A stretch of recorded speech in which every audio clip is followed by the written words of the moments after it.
GB হাসপাতালে সংবাদ সংগ্রহ করতে গিয়ে আক্রান্ত সাংবাদিক।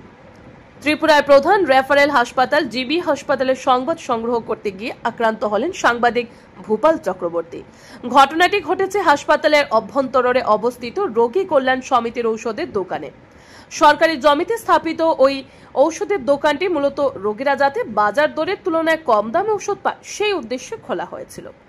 অভিযোগ, বৃহস্পতিবার এক ক্রেতা ওই দোকান থেকে ওষুধ কিনতে গেলে দোকানের ভেতরে উপস্থিত কর্মীদের কাছ থেকে দুর্ব্যবহারের শিকার হন।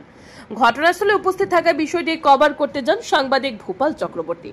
তখনই কাউন্টারের ভিতরে থাকা এক ব্যক্তি সাংবাদিকদের হাতে থাকা মোবাইল ফোন ছিনিয়ে নেন। পরে নাম জিজ্ঞাসা করা হলেও তিনি নিজের পরিচয় দিতে অস্বীকার করেন। ঘটনাস্থলে উপস্থিত সাধারণ ক্রেতারা পুরো ঘটনার সাক্ষী থেকেছেন এবং সাংবাদিকদের সঙ্গে হওয়া দুর্ব্যবহারের বর্ণনাও দিয়েছেন। পরে ওই ব্যক্তির বিরুদ্ধে আগরতলার এনসিসি থানায় মামলা করেন ভূপাল চক্রবর্তী। পরে পুলিশ সেখানে গেলে জানা যায় যে অভিযুক্তের নাম তাপস পাল। ঘটনার পর সেখানে যান জিবি হাসপাতালের ডেপুটি মেডিকেল সুপার ডাক্তার কনক চৌধুরী, আগরতলা প্রেস ক্লাবের সভাপতি প্রণব সরকার এবং জিবি আউটপোস্টের পুলিশ। ডাক্তার কনক চৌধুরী সাংবাদিকদের জানিয়েছেন বিষয়টি গুরুত্ব সহকারে দেখা হচ্ছে এবং পুলিশ আইনি ব্যবস্থা নেবে।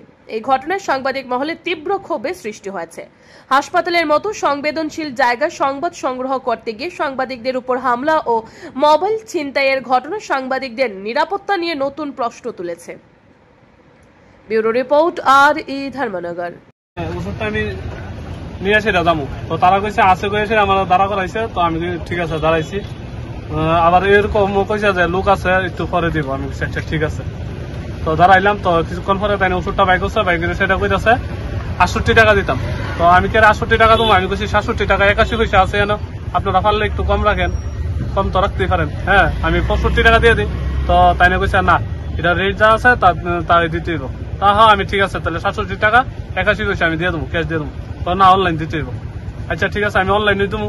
তাহলে তাই না কইতেছে 68 টাকা দিতাম, আমি 68 টাকা কেড়ে দেবো। তাই না, আমার কথা হচ্ছে 67 টাকা 81 পয়সা আমি দিব, 67 টাকা 81 পয়সা। আমি যেহেতু অনলাইন আছে, আমার অনলাইন আমি দিতেই পারি 67 টাকা। আপনার সঙ্গে কি আচরণ? তারপরে আমি কইলাম যে দেন, তখন তাই কইতেছে আমি ফাইটলেমি করতেছি, আমি তো লইন নামতে নিয়ে নিতাম। তখন আমি কইছি যে আমি এতক্ষণ যে দাঁড়াচ্ছি এটা সমানটার দাম দিব করে, আমি ফাইটলেমি করতেছি উল্টা পাল্টা। তাই না আমার লগে রাগ দিয়ে গেছে, আপনার সঙ্গে খারাপ ব্যবহার? হ্যাঁ, খারাপ ব্যবহার করছে। একমাত্র ওনার লিগেই মানে পরিস্থিতিটা এরকম হয়ে গেছে আজকে। জানে এটা একটা অনভিপ্রেত ঘটনা, মানে একদম আশা করা যায় না। এটা একটা ভুল বুঝাবুঝি থেকে হয়েছে। আমাদের দিক থেকেও যারা এই দোকানের মধ্যে, আমাদের বলতে এই দোকানে যারা আছে ওষুধের কাউন্টারে, তাদের মধ্যে থেকেও যে রিয়াকশনটা দেখিয়েছে এটা মোটেই পাবলিক ফ্রেন্ডলি বলবো না আমি। এবং যে জিনিসটা কথাবার্তার মাধ্যমে সুন্দরভাবে মিটিয়ে ফেলা যেত, সেটাকে অন্যরকমভাবে রূপ দেওয়া হয়েছে।